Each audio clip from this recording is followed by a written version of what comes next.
Hello student, ये T and F block element का video number 7 है। लास्ट वीडियो में हम डिस्कस कर रहे थे ट्रांजिशन एलिमेंट के कुछ इंपॉर्टेंट कंपाउंड्स के बारे में। हमने बताया था दो इंपॉर्टेंट कंपाउंड हैं, पोटेशियम डाइक्रोमेट और पोटेशियम परमैंगनेट। हमें इनको डिस्कस करना है। तो हमने स्टार्ट किया था सबसे पहले पोटेशियम, 1 बाय 1 दोनों को डिस्कस करेंगे, दोनों के बारे में। पहले पोटेशियम डाइक्रोमेट जिसका फॉर्मूला K2Cr2O7 है। और अब सबसे पहले हम देखेंगे पोटेशियम डाइक्रोमेट कैसे बनाया जाता है, प्रिपरेशन ऑफ पोटेशियम डाइक्रोमेट। तो पोटेशियम डाइक्रोमेट किसके द्वारा बनाया जाता है? दैट इज ये है आपका क्रोमाइट जो कि क्रोमियम का एक अयस्क है। क्रोमियम का एक अयस्क इसको बोलते हैं क्रोमाइट। उसके द्वारा जो है पोटेशियम डाइक्रोमेट बनाया जाता है। किसमें बनाया जाता है? इन रिवर्बरेटरी फर्नेस, परावर्तनी भट्टी में पोटेशियम डाइक्रोमेट का निर्माण क्रोमाइट अयस्क के द्वारा किया जाता है। तो स्टेप बाय स्टेप देखेंगे। 3 स्टेप में बनता है। पहला स्टेप है फर्स्ट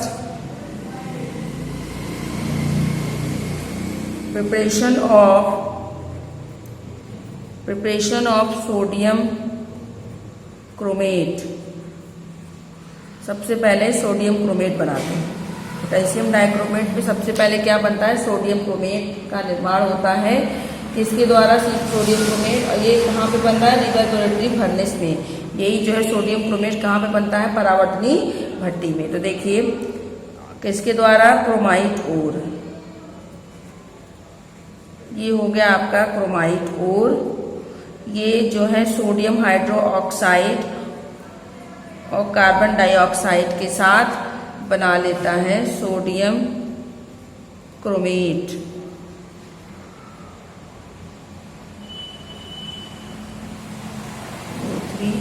H2O। तो ये हो गया आपका क्रोमाइट ओर। और क्या बनाना था? Sodium chromate. ये आपका बन गया सोडियम।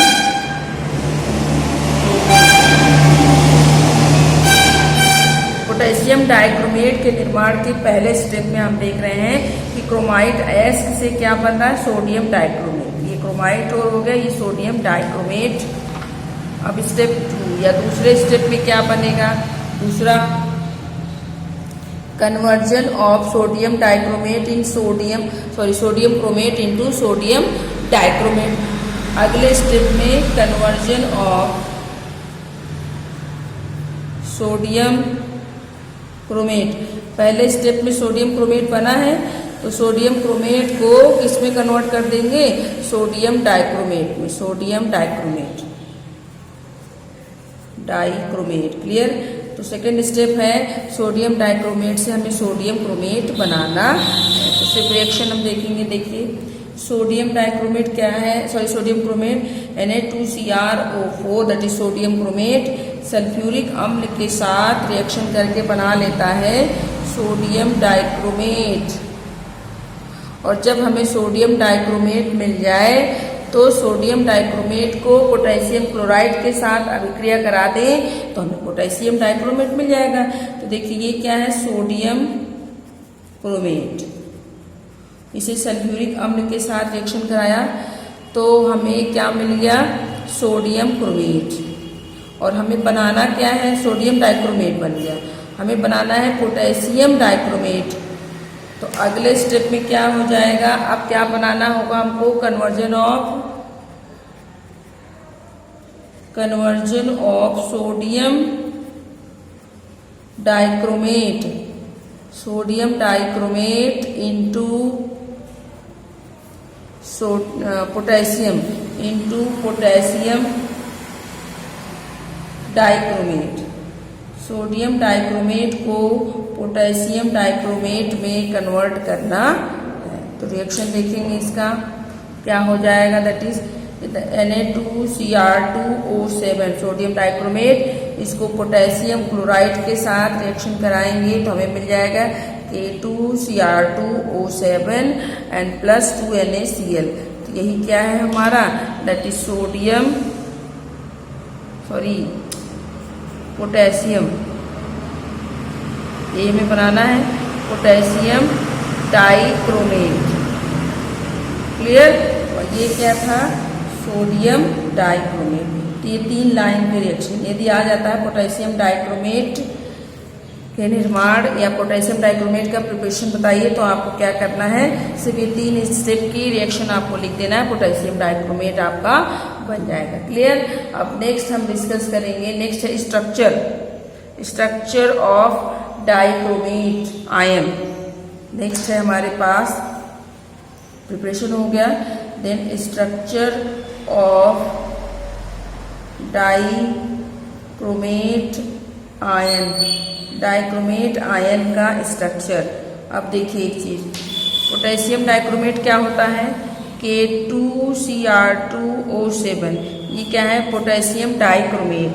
हमें क्या बनाना है, सिर्फ डाइक्रोमेट आयन। तो K2 हटा दे तो हमें क्या मिल जाएगा, इसको तोड़ते हैं तो हमको मिल जाएगा, देखिए Cr2O7 2 माइनस, इसको यदि हम तो ये टूटता है तो हमें ये मिल जाएगा Cr2O7 2 माइनस, ये क्या है हमारे पास, that is dichromate ion. Potassium लगा दे तो पोटेशियम डाइक्रोमेट, और पोटेशियम हटा दिया तो ये क्या बन गया, डाइक्रोमेट आयन। इसी का स्ट्रक्चर हमको देखना है, इसकी संरचना हमें बनानी है। देखेंगे structure, that is chromium oxygen, chromium double bond O, उसके बाद है आपका O माइनस, O माइनस। तो आप देख रहे हैं 2 क्रोमियम है और आपके 7 ऑक्सीजन है। तो ये किसकी संरचना हो गई, structure of dichromate ion, structure of dichromate ion, dichromate ion की संरचना। क्लियर। अब आगे डिस्कस करेंगे, नेक्स्ट हमारा है that is properties of potassium dichromate. Next topic, properties of potassium dichromate, properties of potassium dichromate. Preparation देख लिया, अब हम प्रॉपर्टी देखेंगे, properties of potassium dichromate point wise देखेंगे। सबसे पहले फर्स्ट, ये ऑरेंज कलर का क्रिस्टल सॉलिड, ये पोटेशियम डाइक्रोमेट क्रिस्टल फॉर्म में सॉलिड में होता है, क्रिस्टलाइन सॉलिड है, क्रिस्टली ठोस है जो कि ऑरेंज कलर का होता है। तो it is an orange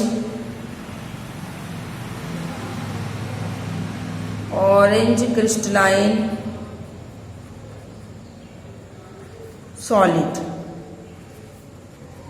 with melting point. इसका मेल्टिंग पॉइंट कितना होता है, 670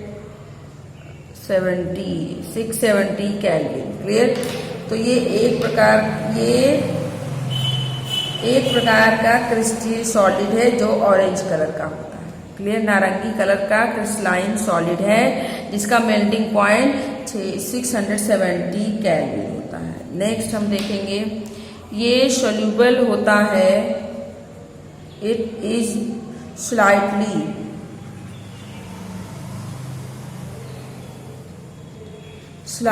सोल्यूबल, हल्का, स्लाइटली का मतलब कम मात्रा में, partially slightly soluble in hot water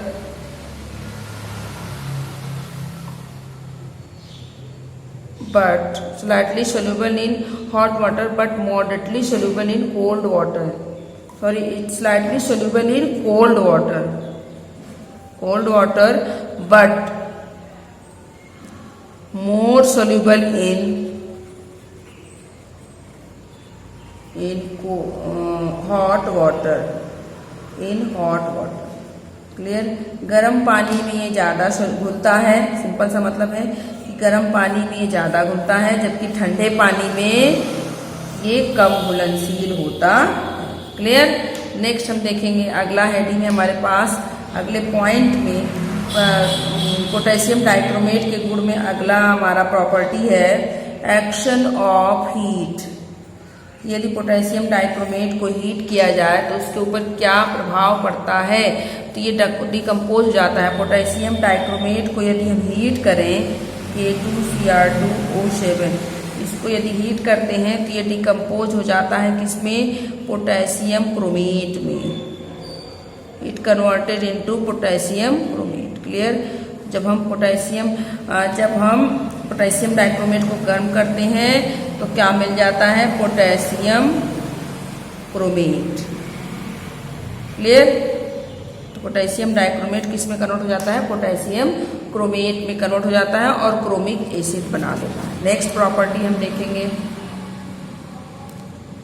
next property है हमारी और बहुत इंपॉर्टेंट है, that is oxidising property. Oxidising property. तो पोटेशियम डाइक्रोमेट जो है एक प्रकार का स्ट्रॉन्ग ऑक्सीडाइजिंग एजेंट है, प्रबल ऑक्सीकारक अभिकर्मक है, प्रबल ऑक्सीकारक एजेंट है। तो देखिए, it acts as strong oxidising agent in acidic medium में। एसिडिक मीडियम का मतलब है कि एसिड के साथ ये एक प्रकार का स्ट्रॉन्ग ऑक्सीडाइजिंग एजेंट है, स्ट्रॉन्ग प्रबल ऑक्सीकारक अभिकर्मक है, इसमें एसिडिक मीडियम में। अभी हम इस जो है अपने कोर्स में हम पढ़ेंगे ऑर्गेनिक केमिस्ट्री में काफ़ी ढेर सारे ऑर्गेनिक के चैप्टर हैं, तो उसमें हम देखेंगे कि पोटेशियम डाइक्रोमेट या पोटेशियम परमैंगनेट का उपयोग हम ऑक्सीडाइजिंग एजेंट के रूप में बहुत करते हैं। जैसे अल्कोहल से एसिड बनाना है, अल्कोहल को ऑक्सीडाइज करना है एल्डिहाइड में, कीटोन में, तो हमें K2Cr2 पोटेशियम डाइक्रोमेट या फिर पोटेशियम परमैंगनेट की आवश्यकता पड़ेगी एज ए ऑक्सीडाइजिंग एजेंट के रूप में, क्योंकि ये बड़े आसानी से अल्कोहल को एसिड में या एल्डिहाइड कीटोन को एसिड में कन्वर्ट कर देते हैं। तो ये एक प्रकार का प्रबल ऑक्सीकारक अभिकर्मक है, इसको दिमाग में रखेंगे। अब इसके कुछ रिएक्शन देखेंगे हम। सबसे पहले देखें ये क्या करता है। देखिए, एसिडिक मीडियम में पोटेशियम डाइक्रोमेट जो है वो सल्फ्यूरिक अम्ल के साथ रिएक्शन करके, एसिडिक मीडियम का मतलब है किसी अम्ल के साथ, अम्ल क्या लिया? सल्फ्यूरिक अम्ल। ये आपका पोटेशियम सल्फेट और साथ में आपका बना लेता है दैट इज क्रोमियम सल्फेट और वाटर और साथ में नेसेंट हाइड्रोजन। एसिडिक मीडियम में पोटेशियम डाइक्रोमेट किस में कन्वर्ट हो जा रहा है? पोटेशियम सल्फेट और क्रोमियम सल्फेट में। क्लियर। नेक्स्ट हम देखेंगे इसके कुछ इंपॉर्टेंट रिएक्शन। तो नेक्स्ट है सम ऑफ द ऑक्सीडाइजिंग, कुछ महत्वपूर्ण some of the oxidising reaction, कुछ महत्वपूर्ण oxidising reaction of potassium dichromate. Potassium dichromate के कुछ महत्वपूर्ण अभिक्रियाएं, कुछ महत्वपूर्ण ऑक्सीकारक अभिक्रियाएं। तो कुछ हम देखेंगे इसमें important. First one that is, ये क्या करता है? Potassium it oxidises iodides to iodine. ये आयोडाइड को आयोडीन में ऑक्सीडाइज कर देता है। क्लियर है। तो इट ऑक्सीडाइज कौन? यही पोटेशियम डाइक्रोमेट जो है ये आयोडाइड्स को आयोडीन में ऑक्सीडाइज करने का काम करता है। जैसे पोटेशियम डाइक्रोमेट की जगह पे हमने सिर्फ डाइक्रोमेट ले रखा है। डाइक्रोमेट वही पोटेशियम डाइक्रोमेट ही है, उसका आयन है बस। पोटेशियम डाइक्रोमेट ये आयोडाइड के साथ रिएक्शन करके किस में कन्वर्ट कर देता है? देखिए, ये कन्वर्ट कर देता है आयोडीन में। तो आप देख रहे हैं कि ये आयोडाइड इसमें कन्वर्ट हो जा रहा है आयोडीन में। किसकी प्रेजेंस में? पोटेशियम डाइक्रोमेट के। क्लियर। आयोडाइड को कन्वर्ट कर रहा है आयोडीन। क्लियर बात समझ में आ गई। दूसरा देखेंगे। नेक्स्ट है it oxidises ferrous sulphate to ferric sulphate. ये फेरस सल्फेट को ferric sulphate, it oxidises ferrous sulphate to ferric sulphate. Ferric sulphate मतलब Fe2+ को Fe3+ में कन्वर्ट कर रहा है। फेरस का मतलब Fe2+, फेरिक का मतलब Fe3+। तो ये फेरस सल्फेट को किस में कन्वर्ट कर दे रहा है? फेरिक सल्फेट में कन्वर्ट कर दे रहा है। तो देखेंगे तो Cr2O7 2- एंड प्लस हाइड्रोजन और आपका हो गया Fe2+। फेरस सल्फेट की बात कर रहे हैं तो सिर्फ फेरस ही दिखा रहे हैं। Fe2+ यानी फेरस, SO4 लगा दे तो फेरस सल्फेट हो जाएगा।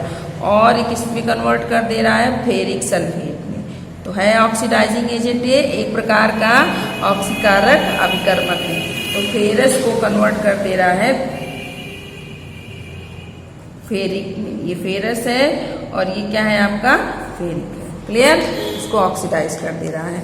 आगे देखेंगे इसमें इम्पोर्टेंट, इसमें रिएक्शंस ही हैं। कभी कभी एग्जाम में पूछ लेता है, अक्सर एग्जाम में जो लॉन्ग क्वेश्चन आते हैं उसमें ये पूछता है कि क्या बनेगा या कैसे प्राप्त होगा यदि हम पोटेशियम या पोटेशियम डाइक्रोमेट को आयोडाइड से रिएक्शन करें तो क्या मिलेगा। आयोडाइड से रिएक्शन करें या पोटेशियम डाइक्रोमेट को फेरस सल्फेट से रिएक्शन करते हैं तो क्या प्राप्त होगा। ये सारी चीज़ें हैं। तो इसमें ये रिएक्शंस हैं, इसको आपको लर्न करना है, इसको समझना है। अगला देखेंगे it oxidise hydrogen sulphide to sulphur. Hydrogen sulphide को सल्फर में कन्वर्ट कर रहा है, मतलब H2S को किस में कन्वर्ट कर दे रहा है? सल्फर में। क्लियर है? अब यहाँ पर देखिए क्या रिएक्शन होगा। पोटेशियम डाइक्रोमेट ये हाइड्रोजन सल्फाइड के साथ रिएक्शन करके क्या बना लेता है आपका? That is sulphur. तो आप देखें सब में रिएक्शन कॉमन है। पोटेशियम डाइक्रोमेट है, हाइड्रोजन है, तीनों में। क्लियर है? Cr3+ और H2O सब में बन रहा है। सिर्फ आपको अंतर किस में करना है कि हम आयोडाइड को आयोडीन में कन्वर्ट कर रहे हैं कि फेरस को फेरिक में कि हाइड्रोजन सल्फाइड को सल्फर में। तो बहुत ही सिंपल है, ध्यान से देखेंगे तो रिएक्शन हो जाएगा। क्लियर है? नेक्स्ट अगला,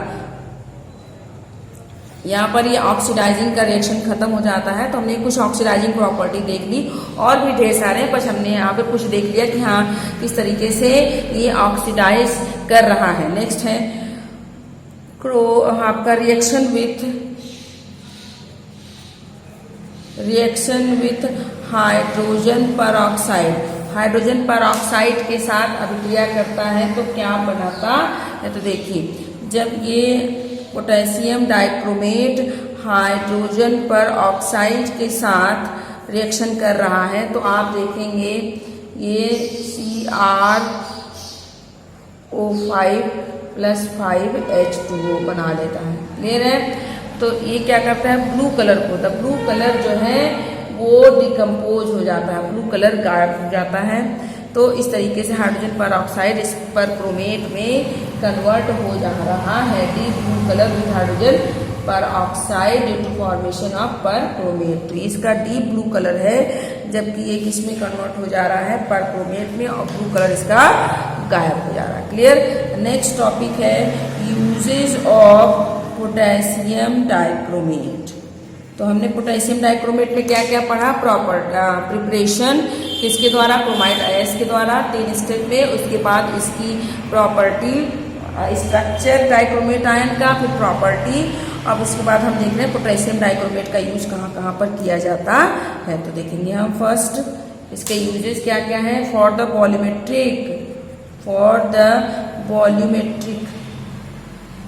वॉल्यूमेट्रिक एस्टिमेशन या वॉल्यूमेट्रिक ट्राइटेशन में इसका यूज किया जाता है। तो आपके सिलेबस में प्रैक्टिकल में, आप प्रैक्टिकल कोर्स में एक प्रैक्टिकल है दैट इज वॉल्यूमेट्रिक ट्राइटेशन। वॉल्यूमेट्रिक ट्राइटेशन में पोटेशियम डाइक्रोमेट और पोटेशियम परमैंगनेट दोनों का यूज किया जाता है। पोटेशियम डाइक्रोमेट या पोटेशियम परमैंगनेट दोनों, K2Cr2O7 या K1O4 दोनों ही आपके वॉल्यूमेट्रिक ट्राइटेशन में, वॉल्यूमेट्रिक एनालिसिस में इनका यूज किया जाता है, मतलब आयतन मिति विश्लेषण में इनका उपयोग किया जाता है। नेक्स्ट आगे देखेंगे इसका यूज कहाँ पे किया जाता है। ये यूज किया जाता है फोटोग्राफी में, यूज्ड इन फोटोग्राफी। इसका यूज हम फोटोग्राफी में करते हैं। यूज इन फोटोग्राफी किस पर्पज से? For hardening for hardening of gelatin film. Gelatin से बनी हुई जो फिल्म होती है उसको हार्ड करने के लिए जो है इसका यूज फोटोग्राफी में किया जाता है। क्लियर है। इसके अलावा इट इज यूज, सबसे इंपॉर्टेंट यूज क्या है जो हमने देखा, it is used as an oxidising agent. It is used as an oxidising agent. इसका उपयोग ऑक्सीकारक अभिकर्मक के रूप में किया जाता है। और भी ढेर सारे प्रॉपर्टीज है पर हमने यहाँ पर कुछ देख लिया, जैसे कि इसका use chromic acid mixture used for cleaning glassware. Glass वगैरह को जो है साफ करने में इसका यूज किया जा सकता। तो ये सब इंपॉर्टेंट यूजेज है, एक तो आप याद रखेंगे।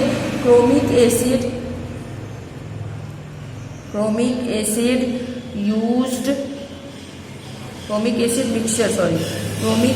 Mixture used for cleaning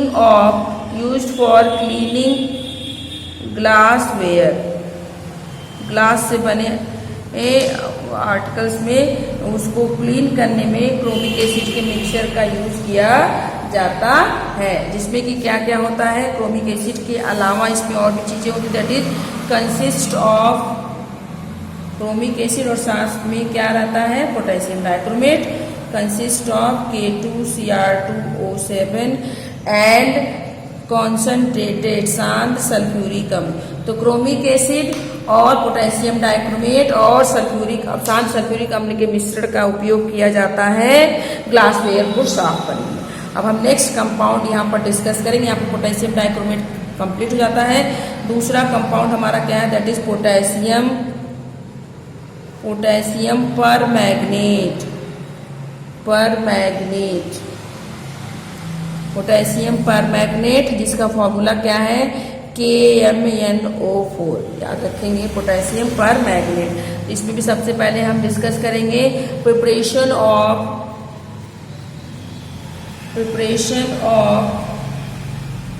potassium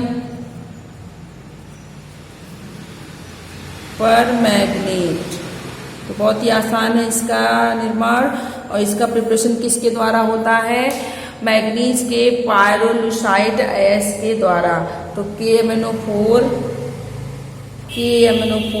is prepared by pyrolusite, that is क्या फॉर्मूला है, MnO2 और ऑफ मैग्नीज के पायरोलुसाइड अयस्क के द्वारा इसका निर्माण होता है। इसके बारे में डिटेल में हम नेक्स्ट वीडियो में डिस्कस करेंगे।